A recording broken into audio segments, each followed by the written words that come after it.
Today I'm going to walk you through several different invitation suites styled on several different styling surfaces. With each invitation suite, I'm going to take those design indications and tell you how I've transformed it into a story. Of course, these aren't real couples or real weddings, but I'm using the individual elements within the invitation suite to help tell my flat lay design story. For this styling board, it's a beautiful gray blue. We're going to do two different looks on this. One of the looks is a gorgeous invitation suite from Plume Calligraphy. It's really, really textural. We've got a lot of fun modern shades in there, so we're going to do something very layered with this one. And then from there, I'm going to show you another beautiful suite from Ink and Press Co. that is a little bit more playful and summertime feeling. So for this suite here, we've got a lot of different elements. And so anytime you have a lot of elements and a lot of textures, I think it's really fun to sort of play with a lot of overlapping layers. And I think obviously a styling board is a great back, but that doesn't mean that you have to have that much of it showing. And so we have a ton of different layers here. And so rather than starting with everything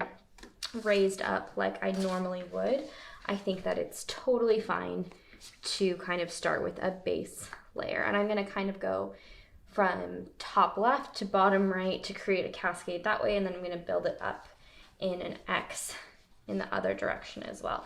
Now you can see these are the exact same piece of the invitation suite. They're both the main invitation, but because we're going to go for such a layered look here, we can bring in all of the different pieces to help tell the story here through different textures and layers.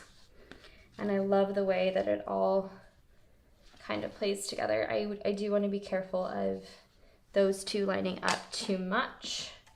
And so I'm going to start creating my actual layers. And so sometimes I find it helpful to sort of organize the different shapes that you have. So I've got two horizontal shapes here. I've got a small piece here, another horizontal piece, and then two larger vertical pieces, three, a standalone book, and then some envelopes. And so we want to make sure that wherever it is that we're arranging these pieces, that we are breaking things up in the right way. I think I would like to do something here that has a little bit more writing on it. And now we can start bringing in pieces at different angles. It looks like this envelope may have seen itself through a rainstorm, but I don't mind that for this look because it is, you know, so organic. And I like to just sort of start sliding pieces in and around. I think something vertical up there would be really nice. That is too big of a board there.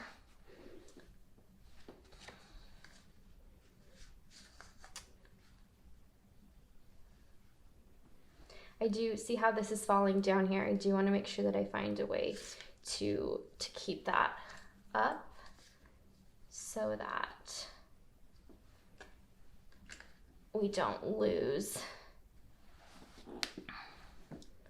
our dimension here. So this is a great example where the styling stack is not giving me enough dimension, and so I actually think bringing in some pretty drastic heights is going to be totally fine. But now, kind of start playing with things this way.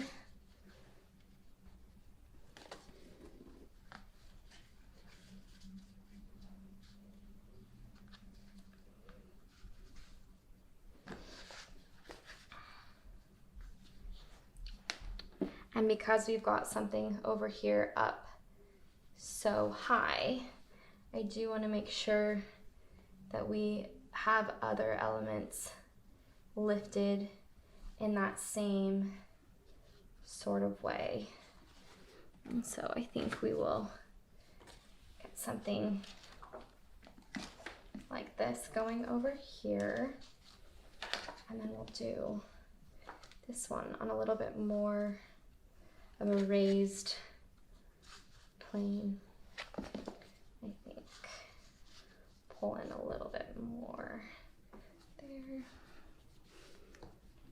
Oh, perfect, we have one of these. I'm gonna double stack this like that. And so one thing I do try and be aware of is if I am going to have angular pieces in here, I don't want to create, you know, exact perfect angles. And so I think twisting this just a bit this way is important. And then let's start pulling in some of our more organic pieces like this. I do want to find something to raise this up just a bit. And then we can start pulling in these. I love the modern feel that those shoes bring to this look here. So if you want to look at it like that, you've got sort of a really beautiful bridal detail look right there.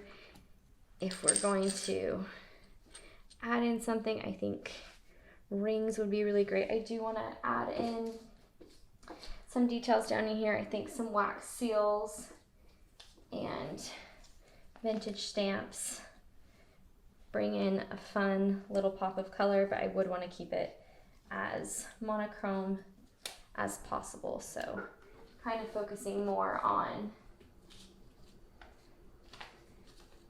these colored stamps like this. So again, really beautiful maximalist option.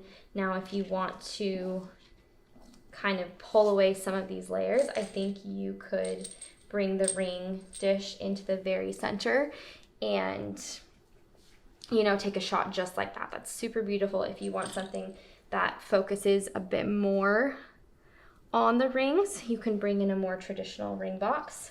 And again, shot like that, super beautiful. You're getting ribbon, you're getting handmade paper, you're getting wax seals, you're getting gold foil, you're getting calligraphy. So many beautiful things here. And then if we want to have a shot that focuses a bit more on the shoes, I think, again, that's really beautiful. So this is another example of tons of layers with both organic and straight on angles. So just kind of be aware of your layers and create as many different heights as you can.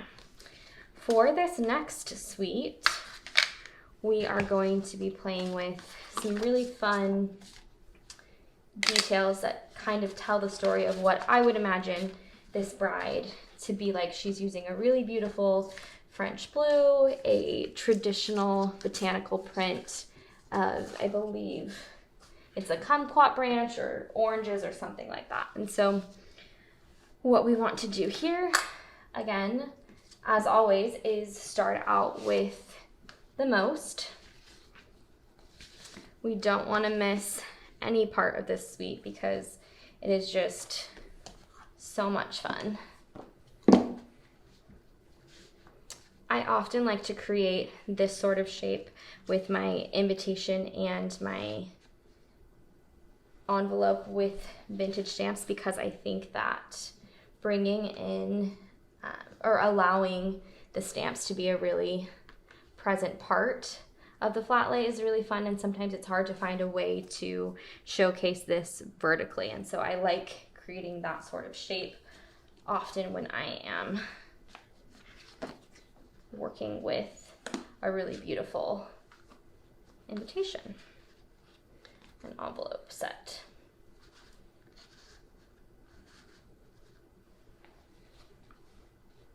Okay, so something like this to start out with, I think, is super fun. I would love to pull in, I think, a bit of color and definitely some blooms. And so I'm actually going to shift everything up just a bit.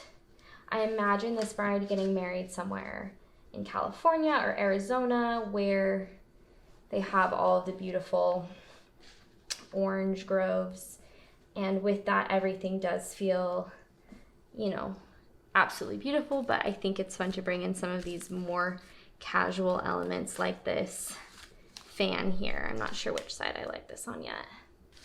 I think we'll go like this.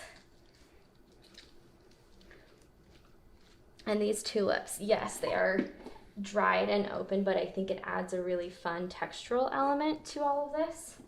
I do want to get this stacked up a bit higher. So I'm going to double stack there.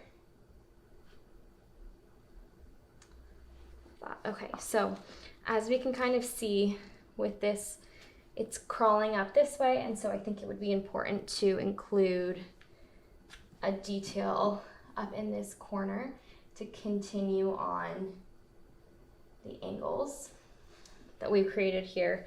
And so what I would include there is a ring. So you've got a really fun kind of diagonal story here. Now, if you wanted to pare this back, I would pull back these pieces here. I do think that this deserves a moment, so we'll look at that next, but I think it would be really fun to pull this in a bit more, bring this down.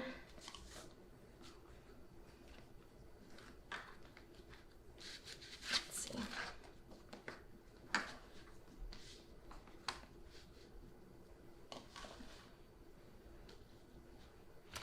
And I'll bring in our flowers right there. That right there would be such a fun shot. Add in a ring box, and it's even more complex and tells such a fun summertime wedding story. Now let's just do one more pull here to really focus on this amazing blue card. I just think it's too fun